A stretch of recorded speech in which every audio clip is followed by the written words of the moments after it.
मित्रों नमस्कार सलाम। मैं हूं आपका होस्ट धीरेन्द्र गुप्ता और आप देख रहे हैं खबराना.com। आज मैं आपको बताने जा रहा हूं यूपी का वो विभक्त कांड जिसने पूरे देश को हिलाकर रख दिया।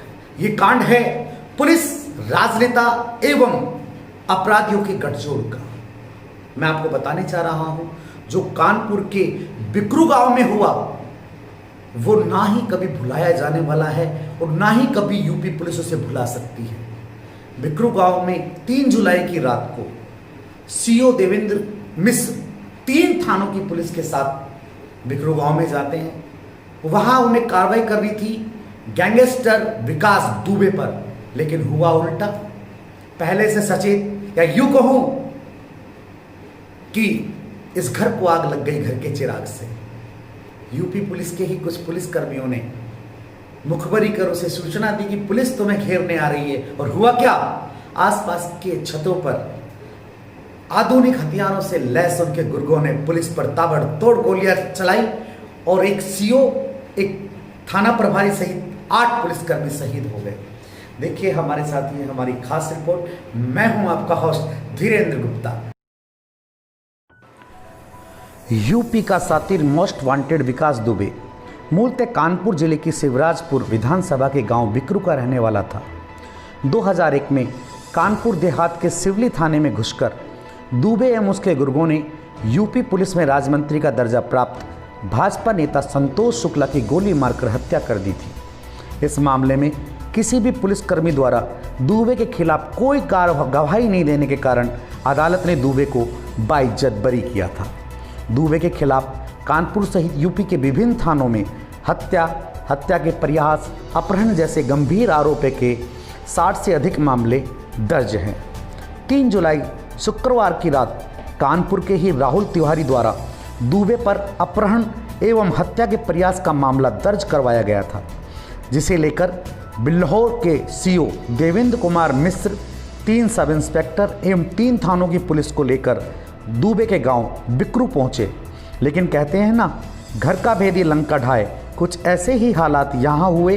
पुलिस कार्रवाई की भनक लगते ही विकास दुबे ने अपने किले नुमा घर तक आने वाले रास्ते के बीच में जेसीबी खड़ी कर दी एवं रास्ता अवरुद्ध कर दिया तथा अपने गुर्गों को आसपास के घरों की छतों पर आधुनिक हथियारों के साथ तैनात कर दिया।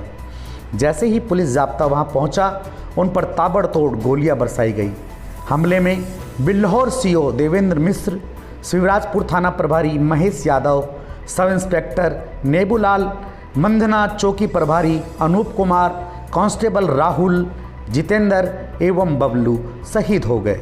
मुठभेड़ में दुबे का मामा एवं एक अन्य भी मारे गए। वारदात के बाद से दुबे अपने गुर्गे के साथ फरार है। मुखबिरी के संदेह में चौबेपुर थाना प्रभारी विनय तिवारी को सस्पेंड कर दिया गया है। इधर पुलिस ने जवाबी कार्रवाई में हमले के वक्त मौके पर उपस्थित विकास दुबे के पिता एवं उनकी नौकरानी को हिरासत में लेकर उसका किलानुमा मकान तोड़ दिया है। आप देख रहे हैं हमारी एक खास रिपोर्ट। हम हैं खबराना.com। क्या नाम है आपका? रेखा। कल रात को जो हुआ था आप थे घर पे? मैं घर पे थे, मंदा सो रहे थे। विकास कहाँ पे? वो नहीं थे। कब से नहीं?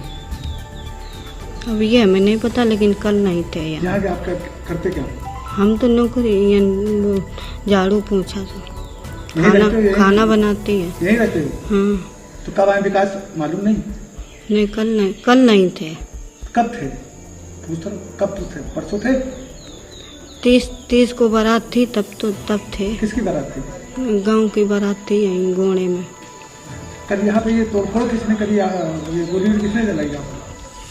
अंदर नहीं गोली चली थी। कहाँ चली थी गोली? बाहर चली थी? किसको ऊपर चलाई गई थी? अभी हमें नहीं पता।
इसके अगेंस्ट 60 केसेस करीब करीब दर्ज हैं। ये हिस्ट्री शीटर भी है।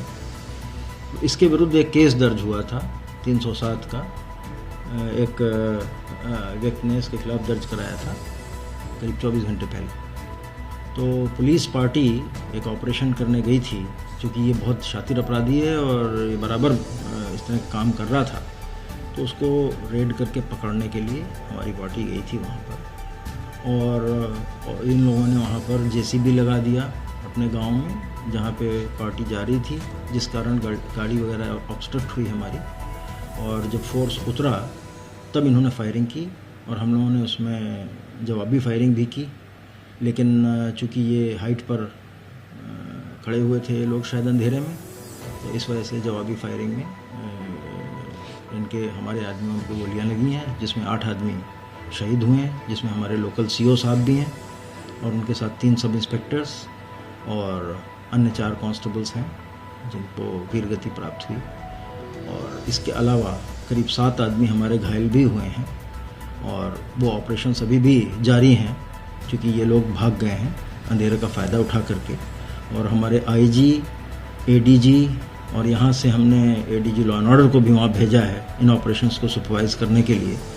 और साथ ही ये जो फॉरेंसिक टीम है कानपुर की तो तुरंत पहुँच गई थी, अभी लखनऊ से भी एक एक्सपर्ट टीम हमने रवाना की है और इसमें एसटीएफ को भी लगाया गया है और आईजी एसटीएफ वहाँ पहुँच रहे हैं। लोकल कानपुर का जो एसटीएफ यूनिट है वो ऑलरेडी कार्यरत है और इनके खिलाफ एक बहुत बृहत ऑपरेशन चलाया जा रहा है और ये उसी ऑपरेशन के कंटिन्यूएशन में है जिसके लिए पहले हमारी टीम वहाँ पे गई थी। हम कह सकते हैं कि एक बहुत ही जघन्य घटना को अंजाम दिया उन्होंने, जिस तरीके से पुलिस टीम पर हमला करके 8 लोगों को शहीद कर दिया।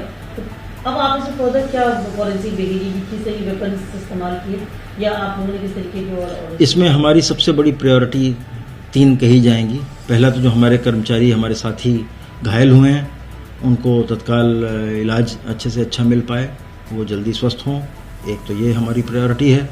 दूसरी प्रायोरिटी इस ऑपरेशन को जो कंटिन्यू कर रहा है करते हुए न केवल इस अपराधी वरन इसके जो साथी हैं जो इसमें शामिल रहे हैं उनको उनके खिलाफ कार्रवाई करना हमारी दूसरी सबसे बड़ी प्रायोरिटी है।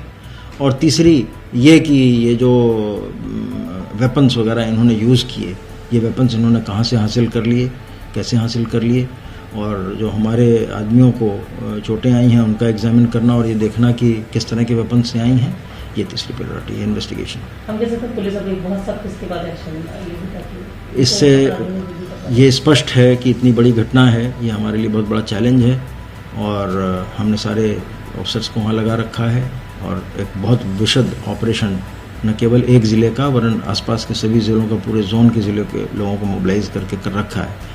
उसको हम बहुत सीरियसली ले रहे हैं, इससे बड़ा चैलेंज हमारे लिए नहीं है। देखिए, रात्रि में जो घटना हुई थी जिसमें 8 पुलिसकर्मी हमारे शहीद हुए थे, उसके बाद पूरे कानपुर नगर की पुलिस फोर्स को सड़कों पर उतार दिया गया था और लगातार कई टीमें बना करके हम लोग कॉम्बिंग कर रहे थे। जो भी जंगल हैं, भागने के रास्ते हैं, रेल के ट्रैक हैं, इन पर लगातार पुलिस की पेट्रोलिंग चल रही थी। इसी कॉम्बिंग के दौरान आज सुबह जो है अपराधियों की पुलिस से मुठभेड़ हुई। अपराधियों ने पुलिस के ऊपर अंधाधुंध फायरिंग करी, जिसमें हमारे 2 पुलिसकर्मी घायल हुए। जवाबी गोलीबारी में 2 अपराधी मारे गए हैं और उनके पास से वो हथियार बरामद हुए हैं जिससे रात्रि के समय में उन्होंने पुलिस पर गोली चलाई थी। और एक पिस्टल जो हमारे पुलिसकर्मी के लिए लूट ली थी वो भी इन अपराधियों से बरामद हुई है। 3 अपराधी अभी और हैं जो उन जंगलों में अभी छिपे होने की संभावना है। पुलिस उनकी भी कॉम्बिंग चल रही है और उनकी शिक्षा लगी है। देखिए, अभी जो 2 अपराधी मारे गए हैं इनकी पहचान के लिए गांव वालों को बुलाया गया है, वो इनकी पहचान करेंगे तभी इस बात को कंफर्म करते हैं। एक सवाल उठाया जिस तरह से एक बड़ा अपराधी है उसको पकड़ने के लिए टीम भेजी गई थी, क्या कहने की वो तैयारी से नहीं है कि जिस तरह की? देखिए, इस पर बाद में चर्चा होगी। अभी मुख्य ध्यान हम लोगों का है कि जो अपराधी हैं वो बचने ना पाए।